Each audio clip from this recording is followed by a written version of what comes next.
রাসূল সাল্লাল্লাহু আলাইহি ওয়াসাল্লাম বলছেন, লা তাজতামিউ আলা কলবি ইমরিন আস-সিদকু ওয়াল কিযব।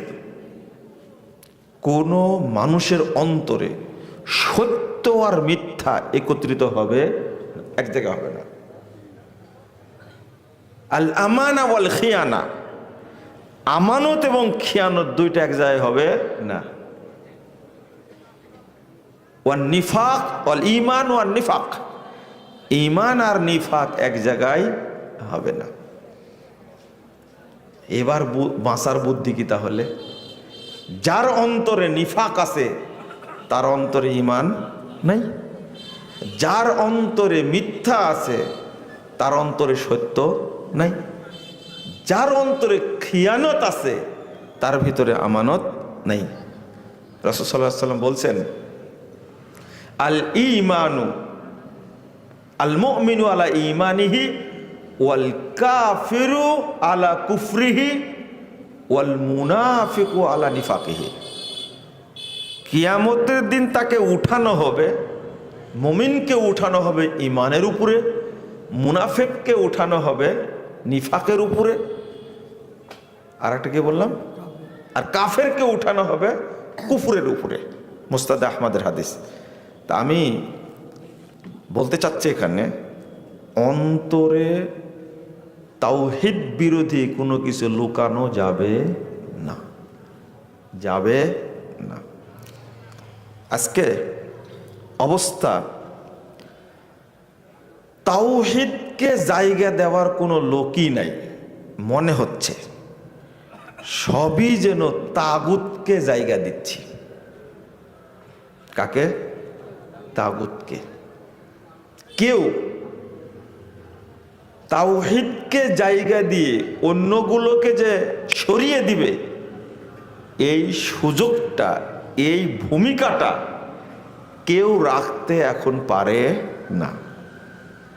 আপনারা তো মনে করছেন যে আওয়ামী লীগ চলে গেছে, কিন্তু আপনার ভিতরে যেটা আছে ওইটা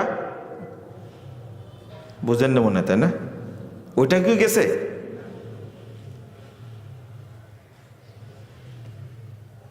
বিএনপি আপনি না দাবি করছেন, কিন্তু ভিতরে যেটা আছে ওইটাও কি না? বুঝেননি মনে হয়, তাই না আমার কথা? কিয়ামতের মাঠে আপনার অবস্থাটা কি হবে? আপনি কার প্রতি ভক্তি রেখে উপরে নতুন কথা বলছেন, এটা একমাত্র আপনি জানেন, আর একজনকে জানেন? আল্লাহ জানেন। কিন্তু আপনারটা আল্লাহ কিয়ামতের মাঠে কি করে দিবেন? প্রকাশ করে দিবেন। এই যে তোমার অন্তরে এটা ছিল, এটা ছিল। এই মুনাফিকিটা ধরবেন কে? কে ধরবেন? এখানে কি আপনি সত্য মিথ্যা কোনো দাবি করার সুযোগ আছে? আপনি কি বলতে পারবেন না আল্লাহ তুমি ঠিক বলছো না? যদিও নূহের কম আল্লাহর কাছে মিথ্যা কথা বলবে কিয়ামতের দিনে, জানেন?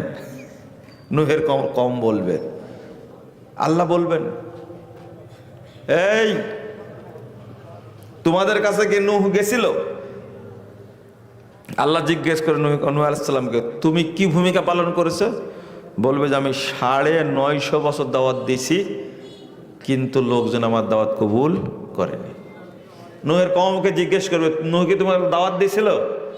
নূহের কওম ডাইরেক্ট বলবে, 4478 নম্বর হাদিস সহিহ বুখারীর মধ্যে এসেছে যে নূহ তো দূরের কথা, মা জানা নাজির, আমাদের কাছে কেউ আসেনি। কত বড় মিথ্যুক চিন্তা করেন। অথচ সবচেয়ে বেশি সময় দাওয়াত দিয়েছেন কে? নূহ আলাইহিস সালাম। তার কওম বলছে নূহকে তো চিনি না, আমাদের কাছে কেউ আসেনি। আল্লাহর সামনে মিথ্যা কথা বলবেন। তখন আল্লাহ নূহ আলাইহিস সালামকে বললেন, কি ব্যাপার নূহ, কি কয়? তখন নূহ আলাইহিস সালাম নিরুপায় হয়ে বলবেন, ইয়াশহাদু আন্নি মুহাম্মাদুন ওয়া উম্মাতু। আমি কিছু বলবো না, আমি দাওয়াতি কাজ করেছি কিনা এর সাক্ষী দেবেন আমার পক্ষে মুহাম্মদ সাল্লাল্লাহু আলাইহি সাল্লাম এবং তার উম্মত সাক্ষী দেবে। কারণ কোরআন আল্লাহর কালাম, আর এই কোরআনের মধ্যে আল্লাহ বলে দিয়েছেন নূহ কয় বছর কাজ করেছে। তার সবচেয়ে বড় সাক্ষী মুহাম্মদ সাল্লাল্লাহু আলাইহি সাল্লাম এবং তার কে উম্মত। এমন একটা কথা বলুন, কত যোগ্য নবী দেখছেন। আচ্ছা, আমি আর তাহলে কিছু বলবো না, আমি গেছিলাম কিনা, দাওয়াত দিছি কিনা, এই সাক্ষী দেবেন মুহাম্মদ সাল্লাল্লাহু আলাইহি সাল্লাম এবং তার উম্মত। আপনি কি বুঝছেন? তা আল্লাহর সামনেও কেউ কেউ মিথ্যা কথা বলবে, পার পাবে কি? ধরা খেয়ে যাবে না? ধরা খেয়ে যাবে। তো আমাদের অবস্থানটা, মানে তাওহীদ বুঝাতে গিয়ে যেটা আমি বলতে চাচ্ছি, বুঝাতে চাচ্ছি, ইবাদত করলে এক আল্লাহরই করা লাগবে, সাহায্য চাইলে এক আল্লাহরই সাহায্য চাইতে হবে, জবে করলে একজনের নামেই করতে হবে। এখানে অন্য কাউকে মিশ্রিত করা যাবে না, কাউকেই না।